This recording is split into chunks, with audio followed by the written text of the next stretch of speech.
What is going on, Mark Tards? It's your boy A-Track Brown. We here, PWHustle. Of course, there's a lot of news going on out there, but of course, we ain't gonna get into none of that shit because I'm here with my broadcast brethren. All right, and we're gonna celebrate the new year, pumping in. This isn't the end of the year review show. This ain't that. We cannot do that without the masked man, who once again is out on assignment. But of course, with me, my broadcast brethren, my bromosexual, you know what I'm saying? The man who makes things the way they fucking are, the man who says things the way they are, the man who splits it right down the middle, Daddy. Right down the middle. Let's say 50-50 right down the middle. You know how it is. There's no fucking negative. There's no positive. It's all even. The yin and the yang, whatever the fuck you want to call it. But you know him as the most scholarly, the most objective, the most effervescent, the most stupendous, the fucking king of the motherfucking hoopla, the most magnanimous, and of course, the most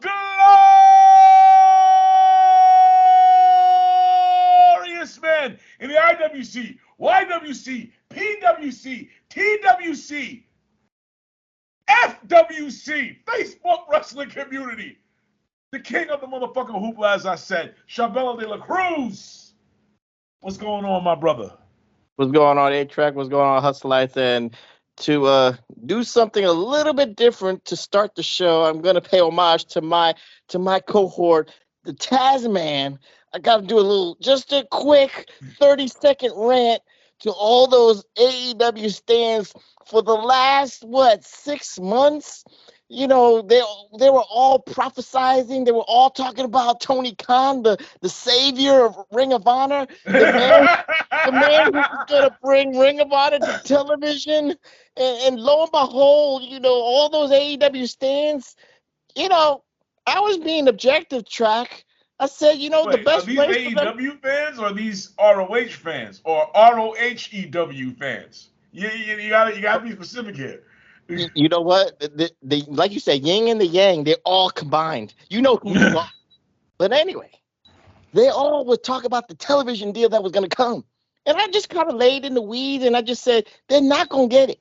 Then Warner Brothers is not going to give Tony Khan his competition to be on that network. They were not going to be on TBS. They were not going to be on TNT. They were not going to be on True TV. They were not going to be on Discovery Plus. They were not going to be on AMC Hustleites. I kept telling you this. But then I kind of pulled back Track. I said, you know what? I'll throw you a bone. HBO Max. I mean, ROH ain't live, so it was the best place for them to put a weekly content. And you know what Tony Khan did? He waited until the media scrum, and I know, Track, we got a lot of business. I just want to say this quickly, and then that's it. He waited until the media scrum. He waited after a 4-hour pay-per-view and then about an hour and 30 of a media scrum to tell all his minions, ROH is back, guys, but it's back on Honor Club. That's kind of like, that's the ultimate catfish. That's like meeting the model, then the model picture, right, Track, on Instagram, and then when you open the door, it's a fat bitch, and your mouth is wide open. Like, why you do this to me? You talk with Neiman, whatever that dude's name is from MTV's Catfish, and that chick that he hangs out with. Like, why y'all doing this to me? You broke my heart. But anyway, you get what you asked for. So I'm laughing at you. I'm in my Taz mode right now saying, all you Mark-tards out there should listen to the professor when I know about television right now. They ain't getting on TV. And if they do get on TV, Track, it's going to be on syndication. It's going to be on like Channel 55 on a Saturday night after WOW. That's where you're going to listen to the professor. If I got ROH TV on the weekend, like a Friday or Saturday at 1 o'clock in the morning, I would feel like the old days when I was watching ECW. So that would be good for me. But if you were like myself and you were saying, okay, let's get this ROH TV deal announcement. Now, to me, it made no difference. I really had no dog in the race other than being a fan and wanting to see if he can get this TV deal for ROH. But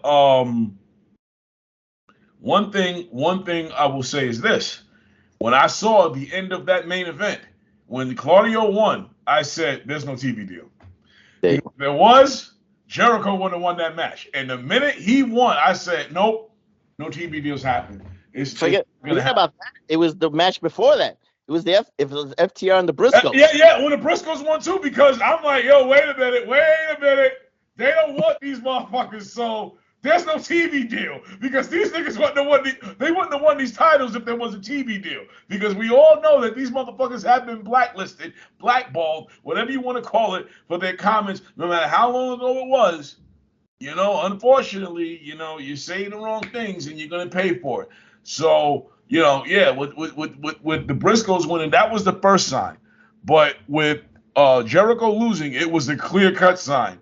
The writing was pretty much on the wall, and it's fucked up. And I'll say this: I still don't count it out.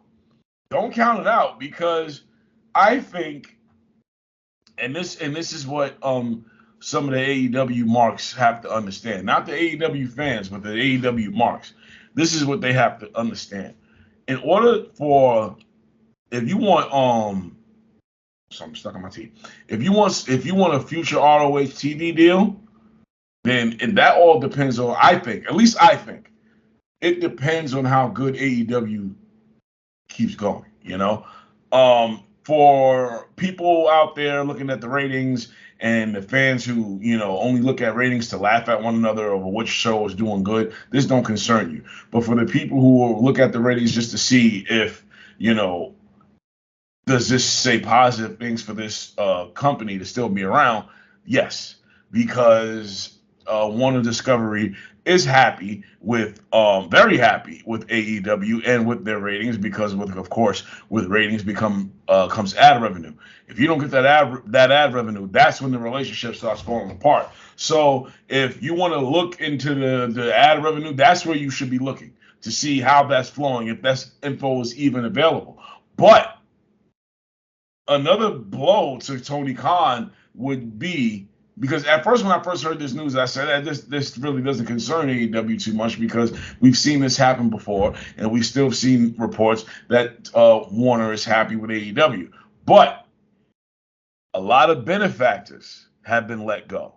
A lot of AEW benefactors, a lot of people who campaigned and championed for AEW, from what I understand, have been let go. So now, let go, or they just left themselves. A little bit. What'd you say? Either let go, or they just quit themselves because their time was up. Yeah, either or. I had to change my outlook on that, because I didn't know that these people were like the in with Tony Khan like that. So thoughts on that, Q? What do you think that means? Personally, I don't think it's a bad thing. I don't think but I think it might hurt the renews a little bit differently. Go ahead. I get what you're saying. It's a touchy subject, and I'm not laughing that they didn't get the TV deal. It's not about Tony Khan. I'm laughing at him. But I'll say this: the business model is their track, and people don't realize this. But I think we have to really look at the deal between Tony Khan and Warner Discovery, because look at this track. What happened almost 8 years ago, right? When Vince McMahon adapted away from pay-per-view, right? He launched the WWE Network, because he knew that the genre of professional wrestling was not going to garner like 400,000, 500,000, maybe even 1 million buys like he used to get with the WrestleManias and stuff like that, the Summer Slams. So he ventured away from that and made the WWE Network, a streaming service. Tony Khan has the blueprint for this track. And this is what I'm like, I want to slap him in the face, track. I'm like, Tony, you have Ring of Honor Wrestling. Watch this track. I'm going to backtrack this.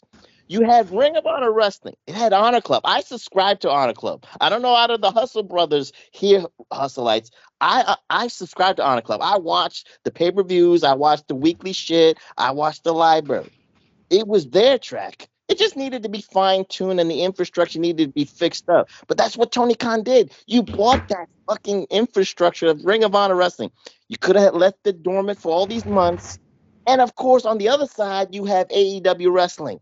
You have BTE. You have, like, Sammy Guevara's blogs and shit. You have content from the past 3 years. You have AEW Dark and Elevation. What do, Track? You revamp it to create the AEW/ROH network. It's there, Track. And then you put everything. You want to talk about ROH TV? I would have made fun of ROH TV like that because if you revamped your network on the app Hustleites, like the AEW ROH network, like I'm thinking about, first and foremost, ROH would be treated like NXT. It would have been must-see TV if it's Thursday, Friday, Saturday, Sunday Track. You would at least went on, pay 10 to 15 bucks a month if you're a subscriber and watch Ring of Honor. And if you have pay-per-views, you 4 AEW pay-per-views a year plus maybe 3 or 4 ROH pay-per-views a year. So you got a legitimate reason, Track, to pay 10 to 15 bucks a month. And like you said, with the ratings, like Warner Discovery is happy with the ratings. Let's just say this, the mathematics is there, Track, right? 1 million people watch AEW Dynamite weekly, right, Track? Mm-hmm. Let's just say, And forget, hypothetically, because people have to, we have to understand, and people have to understand something. When you see the Nielsen numbers, okay, the Nielsen numbers are complete bullshit. yeah, It's just a way for to say, okay, we think this many people's watching based off, we think that this many people have this. I've said this before and I've said this again. Q doesn't have a Nielsen box or a beeper. I don't have one. And I'm pretty sure the majority of you who are watching this, who watch all other fucking networks, channels about wrestling, don't have a Nielsen box. So yes, it is fair to say that AEW is getting, not Rampage, but Dynamite is getting a little over 1 million every week. Okay, solid, probably 1.1 a week. Okay, let's just use the million and just keep it there, right, Track? So let's say the AEW ROH network was up and running. I would at least venture to say the first year you would get maybe, and I'm being nice here, maybe 250,000, 300,000 paid subscribers. That's a good first year jump on something. But that's where you start. If you do 10 to 15 bucks a month with 300,000 subscribers, that's a good start.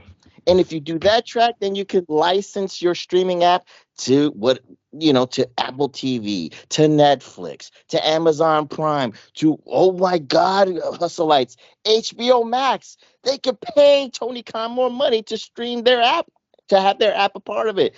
That's what you have to do. But that's what Tony Khan was, he's like distracted with the TV deal. He's been distracted for the last year and change with the video game. So he has his other priorities, but you know what? ROH, again, and we're being honest, Track, ROH has been on the decline with viewerships, been in decline with pay-per-view buy rates. And I know, Track, you probably will report back. Wait, I know you're going to say this. I know you're going to say this, but those are the AEW fans being interested in Tony Khan's product of buying buying Ring of Honor to keep that support going. So I don't know about the buy rates, if it's 30,000, 40,000, 50,000, which is better numbers than what ROH did in 2018, 19 when it was in their last legs. I get you that, Track, but that's, again, it's a little bit of a different story. Will people watch ROH on the TV? It's a different story. It's still an important factor that you got to put out. Now, granted, you could say a lot of that support is coming from these AEW fans who are supporting Tony Khan. But the fact of the matter is, for every pay-per-view so far that they've done under his ownership, they've done well, better than they've done in years. But you're right in the overall sense that that's what he has to do. But it comes back to what I was saying. AEW has to do well. Like, they have to keep doing well, and they have to do better. So I keep saying well. They have to do better. The WWE didn't just get these what do you call it? They didn't get the streaming deals. Yeah, they didn't get these streaming content deals overnight. It took them years to get there, and it will take AEW. Now, it shouldn't take AEW years to get there at this point where they are right now. Well, it should take years, but not as long as the WWE, because the WWE, by default, a 5-year plan is very feasible, Track, if they went into the venture of the street. No, 5 years is fine, and we're on the 3rd year. And I would say, I said, listen, I'm judging this shit like high school, college, whatever you want to call it. I'm giving them 4 to 5 years. They got one more year. One more year. I'll give him a little. I'll give him another year. I'll give him a solid 5 for the for the 5 fingers on the hand. So you give him the 5 years, but then after that, no more excuses. Now you start going in. I start going in. I start doing reactions and talking about how this is fucking stupid and this is ridiculous. I've already done that in some respects with Tony Khan. But as far as I'm concerned, the fan in me is like, so far it's 50-50. They got some good things, they got some bad things, but overall, when I tune in every week to watch the show, I'm satisfied with what I see. They could do better, but they have to do better, and that is what happened. That's what has to happen in order for this man to sell his content. He needs enough content that people want to see, that people are clamoring for, like the WWE. No matter what happens, the WWE will always get their million viewers. No matter what happens, we've been seeing it our entire lives. Doesn't matter if the worst fucking Raw, the worst fucking SmackDown, they always end up with 1 million. And that's just the way that it is. And it's always going to be that way. So, like I've been saying since AEW's been around, redundant, like a fucking radio on this channel. It all happens. They all have to get better. They have to reach that plateau to where they become valuable and whatnot. And You're the ROH absolutely thing. right. Absolutely right. But as long as they treat AEW Dynamite like WWE treats Raw and SmackDown, they will get like a television deal that's comparable to them. But as long as they do that, but then they have to venture out into these other things, like I'm saying, they have to make an AEW ROH app because they got the content track. And I think you have hardcore fans enough in the first year that will pay the $10 to $15 a month to support Tony Khan, to support this. And like I said, ROH TV on the app is almost coincidentally the same way I would have gave me reason to subscribe to the WWE Network when NXT, the black and gold brand, was hot. That's what made me fucking subscribe to the WWE Network. It wasn't like going back to watch old shit. It was Well, I going don't back to know. watch NXT. I'm not sure what works. Well, I don't sure how the copyrights and licensing with these shows and pay-per-views exactly work. But when Tony Khan announced that Honor Club would be back, I said to myself, okay, what would make me want to sign up to Honor Club? You got a weekly TV show. Do I want to support that? Yes. Well, I want to pay $9.99 a month just to watch a weekly TV show? No. Oh, I there's will more. be You need the streaming those pay-per-view. shows. Yeah. And I was about to say that I'll be streaming those weekly shows on the pirate sites. If you gave me monthly pay-per-views, if you gave me AEW access to AEW shows, but again, I don't know how that licensing works. They're probably not allowed to do that, depending on what deals they have with who. But as far as ROH goes, you can give me all the content, all the old content. That's fine, but you got to give me monthly pay-per-views. You got to give me monthly pay-per-views. You got to give me a good deal. If they gave me a deal where $60 a month gives me a year, I'm signing up. Straight up. If tomorrow they announce $60 for a full year for AEW for anybody who signs up in the next 2 weeks, I'm signing up immediately. I'll take that deal. I can deal with that. $60 for a whole year, now you got me. Now I will watch every week because it's $60. It's like they don't charge. Yeah, they don't charge. They don't charge you $100 a year for Xbox Live. It's $60. So if you do something like that, or PlayStation Now for that matter, if you do something like that, then you're pulling me in. Then you're pulling people in. But that's an advertisement. That's an advertisement thing that we don't know the in and outs about as far as the licensing is concerned and the copyrights and whatnot. But if it's not only that track is you have to look at the relationship or what they allow between like Bleacher Report Live and Fight TV because of the pay-per-view thing. Like exactly. If that's why I say Tony Khan has got to like venture a little bit, pull back on that a little bit. I don't know how legalities that he can do that, but if he pulls that and then puts it on the app, I'm like you said, weekly, monthly pay-per-views. Who owns Fight? That I'm not too sure. It's been like it was bought it was bought off by somebody again. So I don't know who. It's another management team or something. I forget. They got bought out. But you know what I'm saying, Track. You and I are on the same page. If they treated like they did with WWE Network, like I said, there's 8 pay-per-views between ROH and AEW, and you said $60. That's a discount right there. I'm thinking, like I said, $10 to $15 a month. You can have subscribers at least in the first year, very comparable, very reasonable. You're gonna lose money in the first 2 years. All right, Triller Inc. owns Fight TV, so whatever deal they have with Triller Inc. If I'm Tony Khan, I'm like, you know what, man? I'm sorry, bro, but we're gonna end this deal because I have my own website. I need to get that off the ground like the WWE did. They said, fuck it, we're gonna give you your show. We're gonna give you your shows on our own network. Pay-per-views weren't happy about that. You know, the Spectrums, the Optimum Onlines or whatever. But hey, we gotta do what we gotta do. Tony Khan, I think, needs to go that route. I think you don't need to even.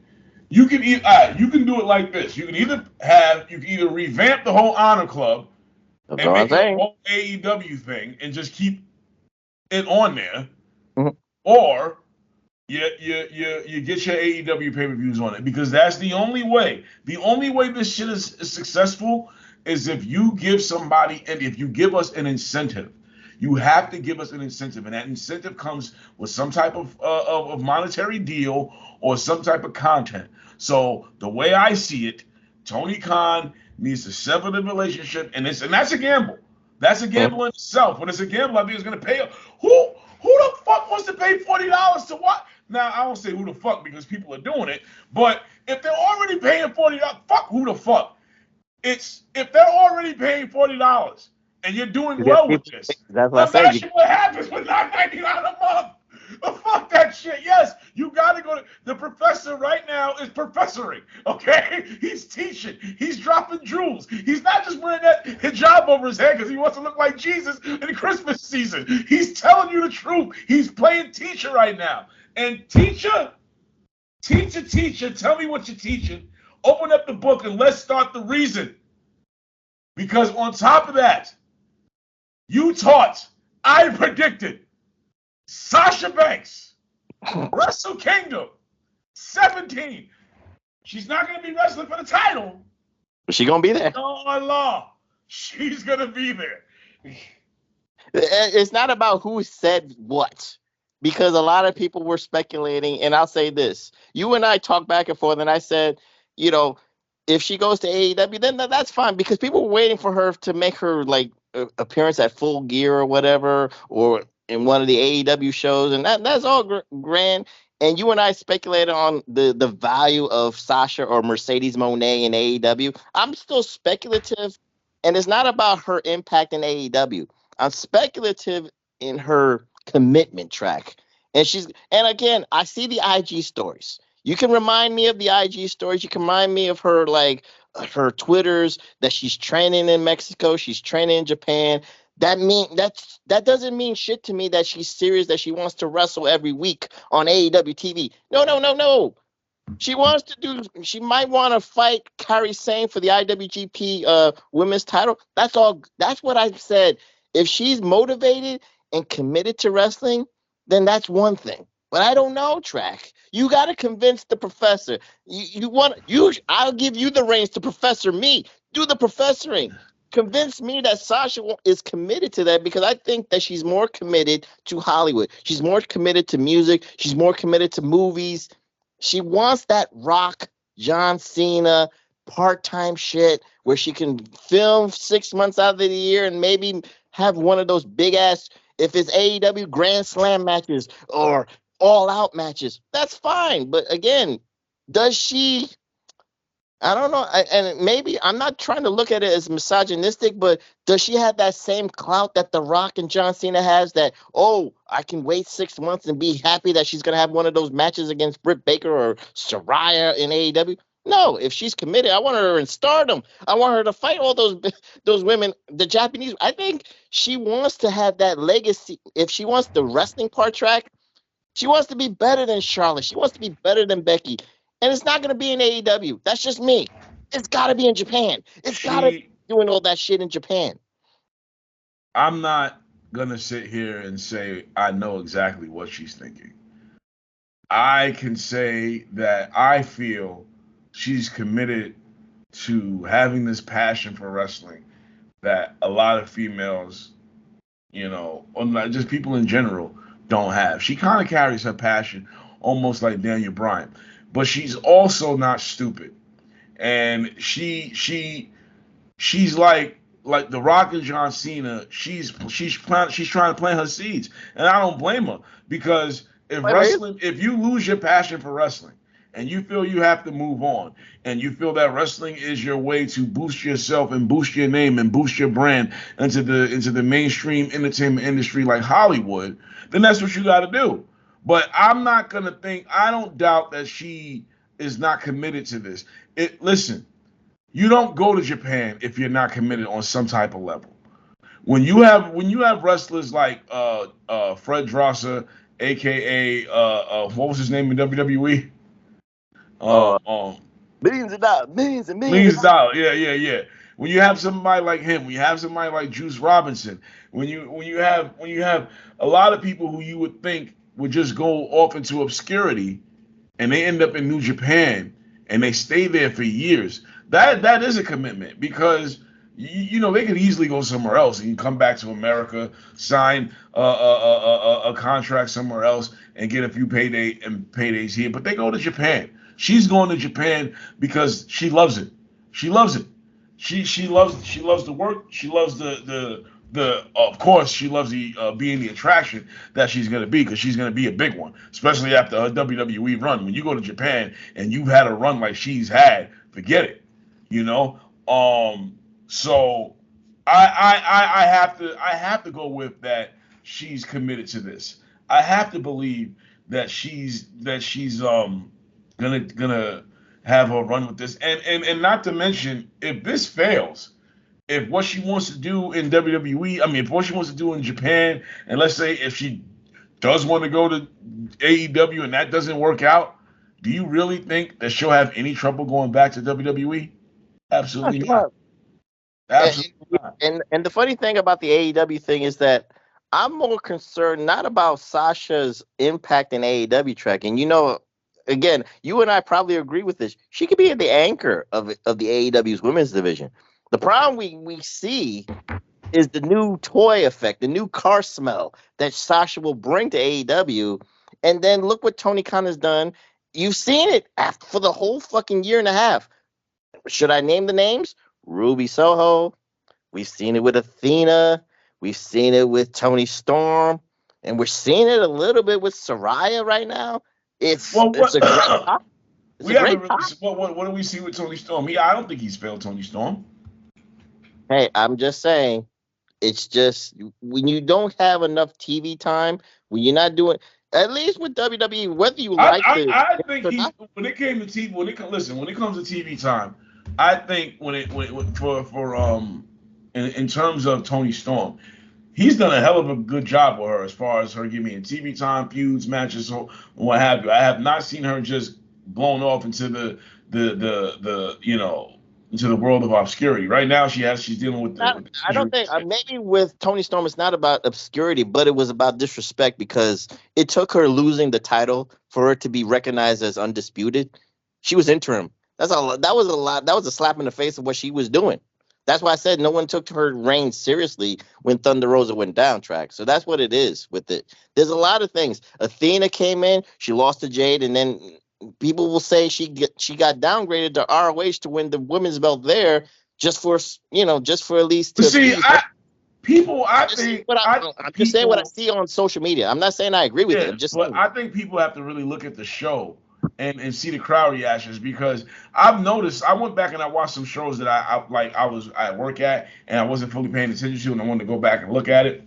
And I watched certain shows where certain people debuted and they had a loud pop for a good two weeks, and in the week three, the pop wasn't as loud as it was before. And this is when they were still getting on TV. And is it safe to ask? Did Tony Khan notice these pops? See, with Wardlow, everybody's like, oh, he fucked up with Wardlow. Wardlow started losing steam the minute that feud with NJF was over. he got loud pops after it was over to come out and do his promo. And when he started talking, you were like, at home at least. Mm-hmm. The crowd wasn't really perceptive to his promos. But then after the weeks to his run to the TNT title, his pop with the crowd is his connection with the crowd going into his TNT title feud wasn't as loud as it was when he was with MJF. So is it possible that Tony Khan saw that and said, all right, let me dial him back and try something else with someone else? I noticed that. And I said, maybe that's the same way with everybody else. Because I kind of noticed that with Athena. And I don't think that, you got to remember, it's not like Athena was in some fucking main event feuds and shit like that and storylines in WWE like that. So she still had a lot to prove anyway. You didn't want her to just get pushed automatically. I didn't want anyone who wasn't already a seasoned veteran like that coming in and getting like an automatic push unless they was putting somebody over. So I get where you're going with that, but then it's a double-edged sword because if you're too reactionary to certain pops that kind of like fizzle down, but you also notice booking habits of Tony Khan again. People will say this, Tony Khan, and I'll go with the women's division again. Tony Khan has already said Britt Baker's my girl, no matter what. Anything AEW women's wrestling related is revolved around Britt Baker, Jamie Hayter, and all that storylines. Yeah, whether you like her or not, it's around her.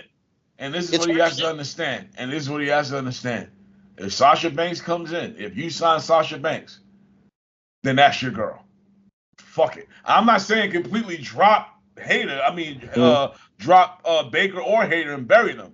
But when you have Sasha, it's almost like CM Punk.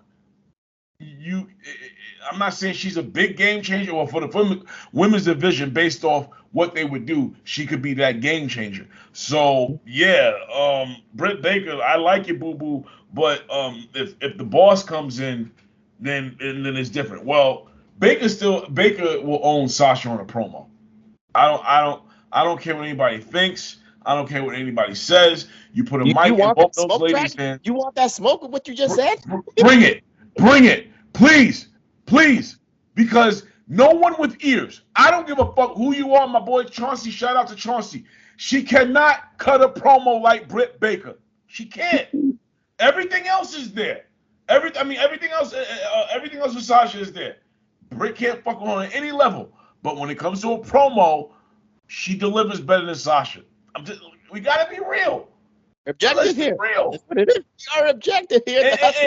And I'm not putting Britt Baker over Sasha. I'm just saying promo wise. I said the same thing about Jade and Bianca. Bianca has everything else, but promos she doesn't have that over Jade. She just doesn't. But I'm not gonna sit here and say that I'm gonna put Jade over Bianca. I don't want nobody to think that. But I'm just saying. But Sasha Banks is that bitch when she comes in. Period.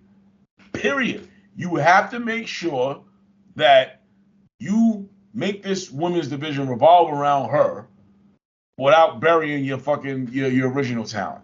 Because granted, I understand if AEW fans and AEW marks feel, oh no, you don't put Sasha over Britt Baker because Britt Baker's the homegrown talent, what have you. Okay, fine. But she's not Sasha. Britt Baker did the right thing business-wise by putting Saraya over at Full Gear. So she is willing to put people over. It just depends on what Tony Khan just sees. But all I'm just saying is it doesn't matter about wins or losses track. But it's like you said. But if Tony Khan already has relegated Britt Baker as the lead person of the women's division, it won't matter. She just has to realize it's Britt Baker's world, and she's living in it. That's fair too. And that's fair too. Sasha, you see, people want to think that it's Sasha wanting to be number one or wanting to be, over everybody else. If that was the case, she would have left a long time ago because it's clear Charlotte was that chosen one. And we will sit here and speculate about her attitude and ignore all the facts that we know, and which was that her whole thing was booking and representing the titles a certain way. A lot of passion that most wrestlers have. When you get a title that you know is not the world title, but they put that title on you, and your job is to make sure that title is supposed to be the shit, at least as much as they let you. Then you would want that. And if you were somebody who had the status of what she had, you would want her to have that passion as a fan. You would want her to fight to make those titles have more relevancy. And nothing about her wanting to be the main star or losing or winning. It was about her saying, listen, I want these titles to mean something. I want this to mean something. This is wrestling. We have to make ourselves about this. Now, you have Triple H there, and I've said this before, he will make it more about wrestling, but Sasha Banks still won't be number one because Charlotte is his girl. Straight up. So, and again, she's done everything that there is to do. She's worked with these same women over and over and over and over and over and over and over again. So if she's the star that she says she is, or if you want to see if she's the star that you think she says she is, or you believe she thinks she is, then let her go to Japan. Let her go to Stardom. Let her go wherever she is, and let's see what happens. If it works, shut the fuck up. If it doesn't, point and laugh. Plain and simple. Can I ask you you know what?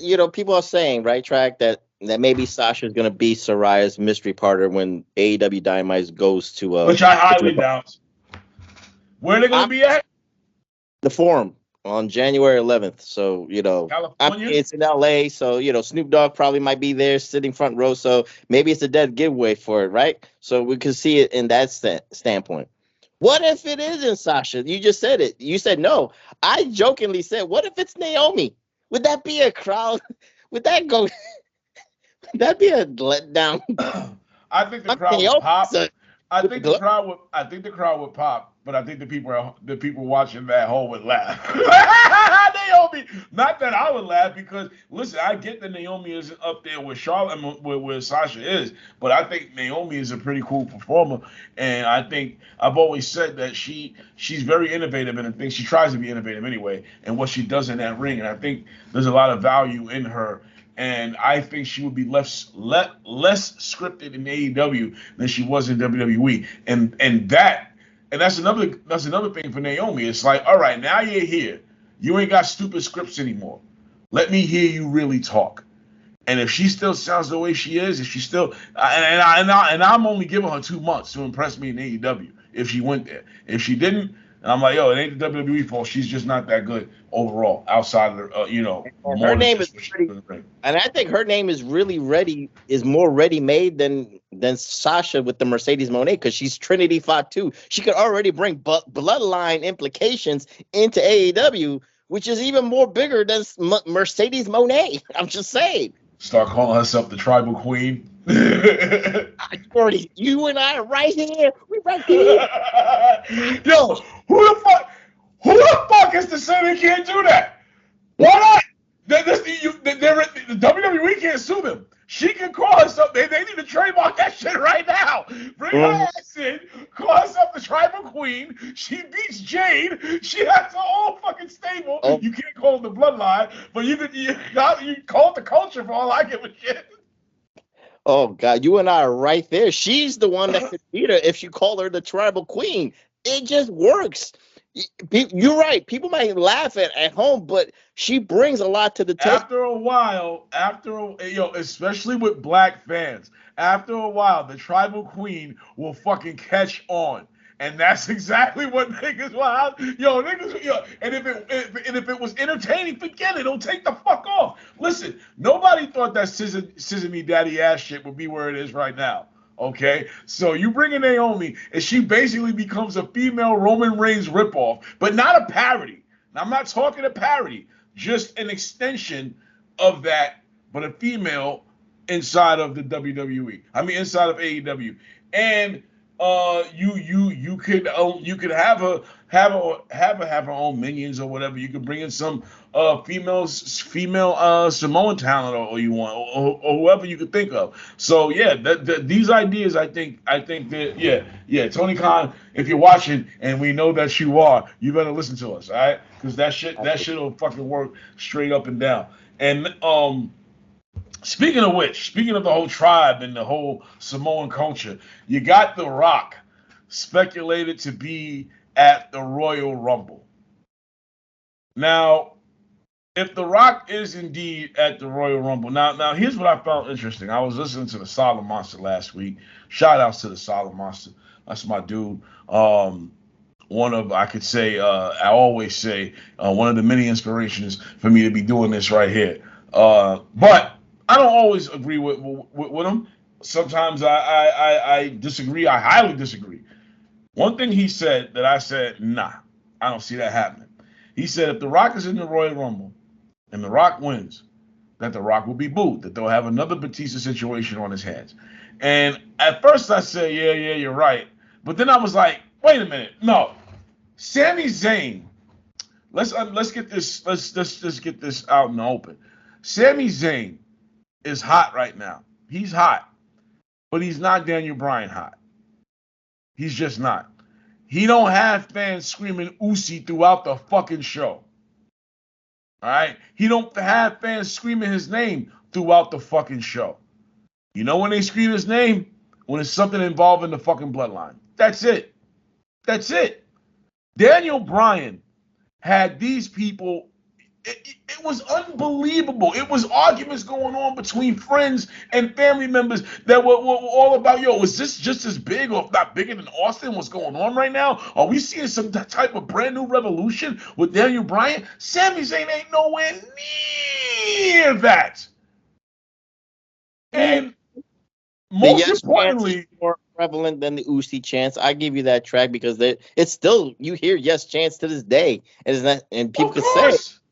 You're thinking about also, but also, The Rock is not Batista. People didn't even want Batista there in the first place. Fuck with the whole Daniel, even if you didn't have Daniel Bryan, people didn't care for Batista. It was whatever. But The Rock is not Batista, and The Rock is not at the point where, you know, he would come back and he would get some boos or people get tired of him. He ain't at that no more. The Rock is way past that level right now. The Rock now. If The Rock was to be in the Royal Rumble and he threw out Cody and he threw out Sami Zayn, then I could see that booing shit happening. I could see them booing The Rock if that was to happen. But if Cody if Cody and or Sami Zayn gets thrown out by somebody else, they're not gonna boo the fucking Rock. And if they get thrown out before The Rock, they'll boo. They won't be happy about it.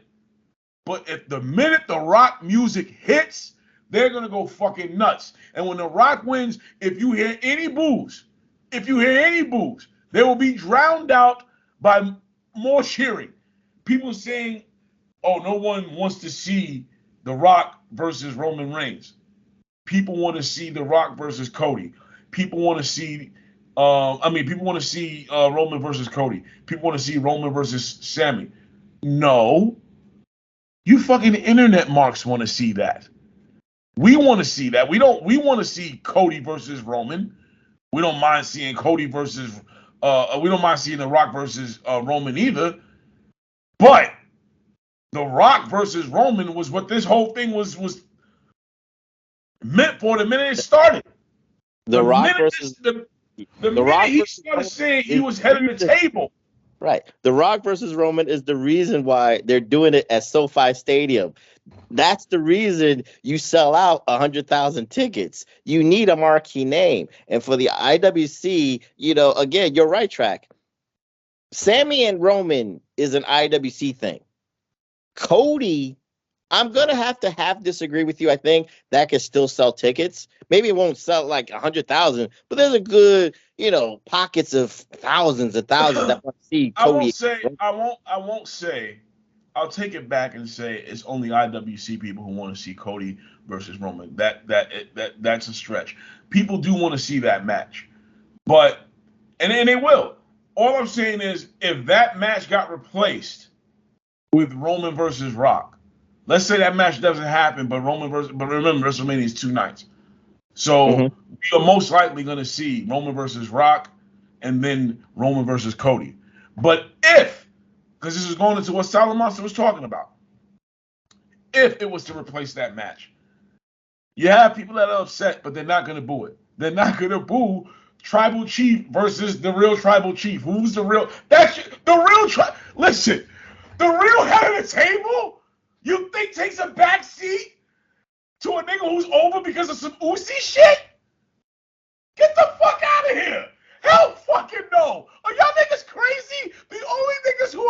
boo are niggas on Facebook threads who will be watching that shit. No one in that fucking crowd is going to boo The Rock. Please understand this. Unless he throws out Cody, unless he throws out Sami, he's not getting booed. And it's much needed for Roman's legacy to continue being the tribal chief. This was talked about even before even Cody was there, when Roman was, the champion. This was even before Cody jumped from AEW to WWE, that he was going to be fighting The Rock at the next WrestleMania after he was finished with Lesnar. So this was already been talked about for months. So I agree with you, Track. If Rock eliminates Cody and Sami in the Royal Rumble, yeah, there's going to be pockets of boos. But the bigger picture is what's better for business and what sells tickets and what sells, and also what gets viewerships for the Peacock. The Uzi thing. Let me just say this: how much credit does Sami get for Uzi chance when he's aligned with the tribal chief? It works because the stars align, Hustleites. The Uzi chants work because Roman is there, because the Usos are there. He can't say Uzi by himself. He can't say Uzi. No, right now, listen. If he broke away from the bloodline right now, they're still going to be going with the Uzi chants whenever Sami Zayn came out. Not after he breaks away, but before that, when he was the liberator. He had his moments before the bloodline. This is it's the right time for the right situation for Sami Zayn. Yeah, and do you want to take advantage of it? Of course you do. You want to make money out of that. But again, I had there is this debate because my man from the PWR podcast, Tommy Wonder, says the right person to win. He's been politicking himself. He says Sami Zayn is the right guy to beat Roman Reigns and become the Universal Champion. And I'm looking at him like, I understand where you're coming from, but it's not the same thing. But he says that will get the biggest pop. It will get Daniel Bryan pops if he beats Roman Reigns like that. So again, of course it'll get a big pop. Of course it'll get a big pop. And in itself, you would have to set up the situation where Roman was to go against Sami, where he's the one that completely destroys Sami. You do that, then people will want to see Roman versus Sami Zayn. And you do fuck shit up with The Rock. If you have Roman completely and utterly destroy Sami Zayn when they do. But if you have it where it's just the Usos and Solo doing it, I don't know how you do it without Roman signing off on it. But you have to make it more about now, like I said, if you go that route, then fine. But that is not a route that people really want to see more than The Rock returning and the fight over who's the real head of the table. That's not the better storyline, and to me, that won't be the most popular storyline. And not to mention. And you got a better storyline with Sami and Kevin Owens against the Usos. Of course, exactly.